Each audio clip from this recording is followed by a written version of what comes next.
अस्सलाम वालेकुम फ्रेंड्स, उम्मीद है कि आप सब खैरियत से होंगे। जैसे कि आज मैं स्टार्ट करती हूँ इस्लामियात के 40 एमसीक्यूज़ को आज हम डिस्कस करेंगे। इनमें ऐसे एमसीक्यूज़ होंगे जिन पे करेक्ट भी आंसर होगा, जिन पे नहीं होगा तो उसकी मैं गाइडलाइंस दूँगी आपको। तो स्टार्ट करते हैं अपने इस्लामियात के सब्जेक्ट के इम्पोर्टेंट एमसीक्यूज़ को। तो वीडियो को बिल्कुल भी स्किप नहीं कीजिएगा, स्टेप बाय स्टेप सारे क्वेश्चंस को देखिएगा। कोई एक क्वेश्चन भी अगर आपका स्किप हो जाता है तो मे बी कोई टेस्ट के अंदर आ जाए तो आपके पास गाइडेंस होना लाज़मी है। तो स्टार्ट करते हैं हम अपने एमसीक्यूज़ को। एमसीक्यूज़ को स्टार्ट करने से पहले मैं आप सबसे यही कहूँगी कि अगर आप मेरे चैनल पर नए हैं तो मेरे चैनल को सब्सक्राइब करें, साथ में दी गई बेल आइकन को भी प्रेस कर दें ताकि आने वाली तमाम न्यू वीडियोज़ की अपडेट सबसे पहले आप लोगों को मिल सके। और इसके अलावा अगर आप लोग सैटिस्फाई होते हैं इन तमाम डिफरेंट डिफरेंट सब्जेक्ट्स की वीडियोज़ से तो आप लोग लाज़मी लाइक किया करें और कमेंट करके बताया करें अगर आप सैटिस्फाई होते हैं।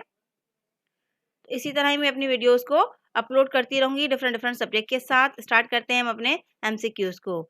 सबसे पहला एमसीक्यूज़ हमारे पास क्या गिवन है कि लोगों को भलाई के लिए अल्लाह ताला ने आज तक कम व बेश कितने पैगंबर मबूस फरमाए हैं। तो यहाँ पर हमारे पास जो गिवन ऑप्शंस में जो ऑप्शंस हैं, सबसे फर्स्ट है 1,40,000, दूसरा है और तीसरा हमें क्या गिवन है कि 1,24,000 और लास्ट हमें क्या गिवन है 1,40,000। तो यहाँ पर आप गिवन ऑप्शंस में जो हमारा करेक्ट आंसर होगा वहाँ पर आप देख सकेंगे जीम ऑप्शन है, दैट मीन के थर्ड। तो हमारा जो करेक्ट आंसर होगा वो हमारा क्या हो जाएगा 1,24,000। अब आते हैं हम सेकंड पर। पैगंबरों की सरजमीन किसे कहा जाता है? तो हम यहाँ पर आप देख सकते हैं 4 ऑप्शंस गिवन है। इनमें जो हमारा करेक्ट आंसर होगा वो हमारा फर्स्ट ही होगा जो कि ऑलरेडी टिक हुआ है फ़लस्तीन। और उसके बाद हम आते हैं थर्ड एमसीक्यूज़ पर। थर्ड एमसीक्यूज़ में क्या कह रहे हैं कि अबू अल बशर किस नबी को कहते हैं?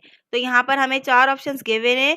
हज़रत मोहम्मद मुस्तफ़ा सल्लल्लाहु अलैहि वसल्लम, हज़रत नूह अलैहिस्सलाम, हज़रत ईसा अलैहिस्सलाम या हज़रत आदम अलैहिस्सलाम। तो इनमें से जो चारों में से जो करेक्ट आंसर है वो हज़रत आदम अलैहिस्सलाम ही है।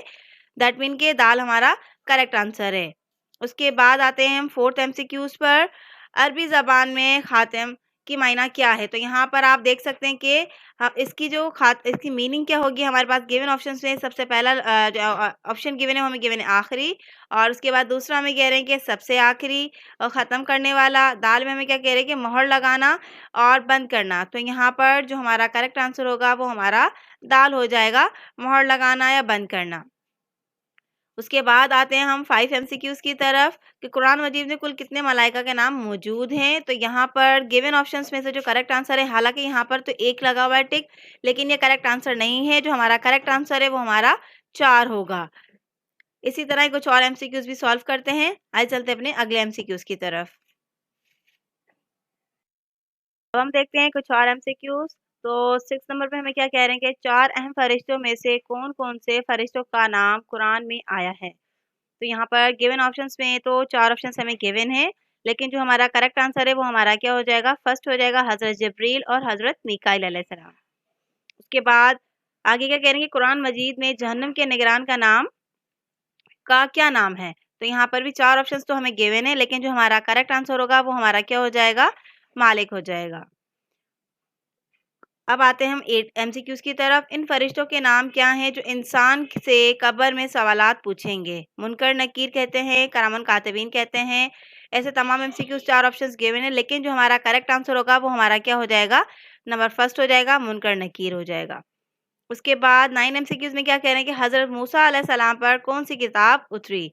ज़बूर, इंजील और इसके अलावा तो और भी हमें गिवन है तौरात। और यहाँ पर जो हमें गिवन ऑप्शन से जो करेक्ट आंसर है वो हमारा क्या हो जाएगा, दाल ऑप्शन होगा, तौरात।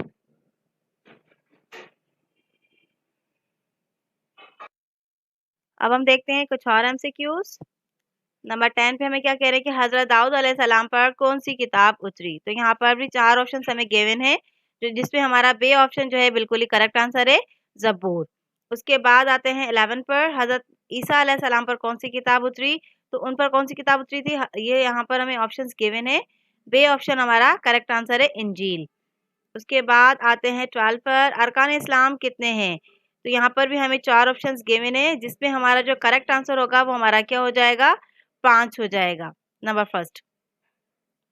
13 पे क्या कह रहे हैं कि नमाज, रोज़ा, हज, ज़कात के अलावा रुक्न इस्लाम कौन-सा है? तो यहाँ पर 4 ऑप्शंस हमें गिवन है, कलमा तैयबा, कलमा शहादत, जिहाद, इनमें से कोई भी नहीं। तो यहाँ पर जो गिवन ऑप्शन से जो करेक्ट आंसर है वो हमारा बे होगा, कलमा शहादत। उसके बाद 14 पे आते हैं, अरकान इस्लाम का पहला रुकन कौन सा है? कलमा शहादत, कलमा तैयबा, नमाज, ज़कात। तो सबसे पहला रुकन जो है वो हमारा कौन सा है? कलमा शहादत है। उसके बाद आते हैं 15 पर, तो 5 वक्त की बाकायदा नमाज कब फ़र्ज हुई? तो यहाँ पर गिवन ऑप्शन से जो हमारा करेक्ट आंसर है वो हमारा शब मेराज के वक्त, दाल ऑप्शन। अब हम देखते हैं कुछ और एमसीक्यूज। तो 16 में हमें क्या करेंगे, शब मेराज कब हुई? तो यहाँ पर जो गिवन ऑप्शन से जो हमारा करेक्ट आंसर है वो हमारा फर्स्ट ही होगा 10 नबी। उसके बाद 17 पे आते हैं कि शब मेराज में आपको कौन सा तोहफा दिया गया? खत्म नबुवत का, रोजे का, हज का या नमाज का? तो हमारे पास जो गिवन ऑप्शन से करेक्ट आंसर है वो है दाल, नमाज का। 18 पे आते हैं, हदीस शरीफ के मुताबिक जिसने कौन सा रुकन इस्लाम छोड़ा तो कुफर में गया?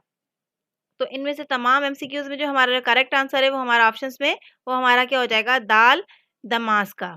उसके बाद 19 पे आते हैं कि कयामत के रोज सबसे पहला सवाल किसके मुतालिक होगा? अल्लाह के हुकूक, बंदों के हुकूक, दोनों या नमाज? तो सबसे पहला जो सवाल होगा वो हमारा नमाज का होगा, तो दाल ऑप्शन हमारा करेक्ट आंसर है। अब हम देखते हैं कुछ और एमसीक्यूज। 20 में हमें क्या कह रहे हैं कि कयाम की मायना क्या है? तो कयाम की मायना ठहरना, कायम रहना, रात या दिन गुजारना। दाल ऑप्शन में हमें क्या करें, सीधे खड़े होना। तो यहाँ पर हमारे पास जो गिवन ऑप्शंस में जो करेक्ट आंसर है वो हमारा क्या हो जाएगा? दाल ही होगा, सीधे खड़े होना। उसके बाद 21 पे आते हैं, तो क्या कह रहे हैं कि रुकू की मायना क्या है? रुकू की मायना रकात पढ़ना, रुकने नमाज, अलिफ और बे दोनों होंगे, या दाल होगा झुकना। तो इसमें जो हमारा करेक्ट आंसर है यहाँ पर भी हमारा दाल ही होगा, झुकना। उसके बाद 22 पे क्या कह रहे हैं कि सोम की क्या मायना है? नमाज, सोना, तीसरा या रोजा होगा। तो इसमें भी हमारा क्या हो जाएगा? दाल ऑप्शन ही हमारा करेक्ट आंसर होगा, रोजा। 23 पे आते हैं, क्या कह रहे हैं कि ज़कात की लग़वी मायना क्या है? कुछ रकम गुरबा व मसाकीन को देना, कुल आमदन 2.5% ज़कात के हकदारों को देना, 7.5 तोले सोने पर और 52 तोले चांदी पर 2.5% देना, और लास्ट कह रहे हैं कि पाकीज़गी और नशो-नमा। तो यहाँ पर ज़कात की लफ्ज़ी मायना क्या हो जाएगी? पाकीज़गी और नशो-नमा। दैट मीन के दाल ऑप्शन हमारा करेक्ट आंसर हो जाएगा। अब आते हैं 24 पर, खुदा की कसम जो नमाज और ज़कात में फ़र्क करेगा मैं उससे लड़ूंगा। ये किसके अल्फाज है? हज़रत मोहम्मद मुस्तफ़ा सल्लल्लाहु अलैहि वसल्लम, या हज़रत अबू बकर सिद्दीक़ रज़ी अल्लाह ताला अन्हा, हज़रत उमर फ़ारूक रज़ी अल्लाह ताला अन्हा, या हज़रत अली रज़ी अल्लाह ताला अन्हा? तो यहाँ पर जो हमारा करेक्ट आंसर होगा वो हमारा क्या हो जाएगा? बे ऑप्शन हो जाएगा, हज़रत अबू बकर सिद्दीक़ रज़ी अल्लाह ताला अन्हा। 25 पर आते हैं कि इस्लाम का आखिरी और 5वां रुकन कौन सा है? रोज़ा होगा, जिहाद होगा, ज़कात होगा या हज होगा? तो आखिरी कौन सा है हमारा? दाल ऑप्शन हो जाएगा, जो कि हमारा हज है। अब हम देखते हैं कुछ और एमसीक्यूज। 26 से हमें क्या करें कि हज कब से कब तक होता है? ज़ुल्हज 9 से 12 तक, और बाकी भी तमाम ऑप्शंस गिवन हैं, पर इसमें जो हमारा करेक्ट आंसर है वो हमारा फर्स्ट ही है, 9 ज़ुल्हज से 12 तक। उसके बाद आते हैं 27 पर, मनासिक हज किसे कहते हैं? तो सबसे पहला ऑप्शन है कि हज फर्ज होने की शराइत, हज के अजर व सवाब, जीम है कि अलिफ और बे दोनों होंगे, और दाल में हमें क्या कह रहे हैं कि काबतुल्लाह की ज़ियारत के लिए मक्का मुकर्रमा के आसपास शायर अल्लाह में मखसूस हरकत व सकनात को बजा लाना। तो इसमें जो हमारा करेक्ट आंसर होगा हमारा दाल ही होगा। उसके बाद आते हैं 28 पे कि अल कुरान की मायना क्या है? अल कुरान की मायना है कि बार बार पढ़ी जाने वाली किताब। दैट मीन के जी ऑप्शन हमारा करेक्ट आंसर है। उसके बाद कहते हैं कि अल फुरकान की क्या मायना है? अल फुरकान की मायना के फ़र्क डालने वाली किताब। तो यहाँ पर भी जो हमारा करेक्ट आंसर होगा वो हमारा क्या हो जाएगा? अलफ मीन्स फर्स्ट ही होगा। और उसके बाद आते हैं हम कुछ और एमसीक्यूज की तरफ। अब हम देखते हैं कुछ और एमसीक्यूज। तो 30 में हमें क्या कह रहे हैं? कुरान मजीद का नज़ूल किस तरह शुरू हुआ? तो यहाँ पर जो हमारा करेक्ट आंसर होगा वो हमारा क्या हो जाएगा? दाल हो जाएगा, वही। उसके बाद 31 में क्या कह रहे हैं कि वही के लग़वी मायना क्या है? तो वही की लग़वी मायना होगी गैबी तरीके से इत्तला। दैट मीन के जीम ऑप्शन हमारा करेक्ट आंसर है। ईस्वी सन के मुताबिक पहली वही कब नाजिल हुई? तो इसमें भी हमारा जो करेक्ट आंसर होगा वो हमारा फर्स्ट ही होगा, 7 अगस्त 610 ईस्वी में। उसके बाद आते हैं हम 33 पर कि गारे हिरा मक्का मुकर्रमा से मशरिक की तरफ मिना की जानिब कितने फासले पर जबल नूर में वाक़ है। तो यहाँ पर भी हमें 4 ऑप्शंस गिवन है कि 3 मील, 4 मील, 2.5 मील और 3.5 मील। तो यहाँ पर हमारे पास जो करेक्ट आंसर होगा वो हमारा क्या हो जाएगा? फर्स्ट ही होगा 3 मील। 34 पे आते हैं कि गारे हिरा की लंबाई 12 फीट और चौड़ाई 6 फीट, ऊंचाई कितनी है? तो यहाँ पर जो हमारा करेक्ट आंसर होगा वो हमारा गिवन ऑप्शंस में, तो यहाँ 4 हमें गिवन है कि तकरीबन 4 फीट, तकरीबन 5 फीट, तकरीबन 6 फीट या तकरीबन 7 फीट। तो यहाँ पर जो करेक्ट आंसर है वो हमारा दाली होगा, तकरीबन 7 फीट। 35 पे आते हैं कि पहली वही के नज़ूल के वक्त आप सल्लल्लाहु अलैहि वसल्लम की उम्र मुबारक क्या थी? तो यहाँ पर जो हमारा करेक्ट आंसर होगा वो हमारा क्या हो जाएगा? फर्स्ट ही होगा 40 साल। अब हम देखते हैं लास्ट 4 एमसीक्यूज को रिमेनिंग। तो 36 में हमें क्या कह रहे हैं कि पहली वही में कुल कितनी आयात थी? तो सबसे पहला ऑप्शन जो है इसका करेक्ट आंसर है 5। और उसके बाद 37 पर आते हैं कि हुजूर सल्लल्लाहु अलैहि वसल्लम पर कितना अरसा सिलसिला वही जारी रहा? तो यहाँ पर भी हमारा जो करेक्ट आंसर होगा यहाँ पर हमारा फर्स्ट होगा, तकरीबन 22 साल 5 माह 14 दिन।